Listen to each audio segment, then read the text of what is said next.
May isang kwento sa Bible at siyak makakarelate ka kaya pakinggan mo ang kwento na to. Si Ahab naman ay isang hari ng Israel. May isang ubasan naman na pag-aari ni Nabot.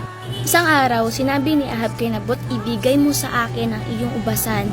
Gagawin ko itong taniman ng gulay sapagkat malapit ito sa aking palasyo. Papadan ko na lang ito ng mas mainam na ubasan. Kung gusto mo naman, babayaran ko lang ito ng tamang halaga. Ngunit si Nabot ay tumanggi at sinabi niya, "Ninanak ko po ito sa aking mga ninuno ang ubasang ito. Hindi papayagan ni Yahweh na ibigay ko ito sa inyo." Umuwi si Ahab na malungkot at masama ang loob dahil sinabi ni Nabot sa kanya. Si Ahab ay sobrang malungkot, hindi kumakain at nagkukulong-kulong sa kanyang silid. Ito ay agad napansin ng kanyang asawa. Tanong siya ng kanyang asawa na nagngangalang Jezabel. Sinabi niya, "Ano bang problema?" Sumagot ang hari. Kinausap ko si Nabot at sinabi niya, gusto kong hingiin ang kanyang ubasan sapagkat ito ay tumanggi. Sinabi niya sa hari, "Huwag ka nang malungkot, parang hindi ka naman hari ng Israel. Huwag ka nang malungkot, bigay ko sa iyo ang ubasan ni Nabot," tungo ng asawa. At isang araw,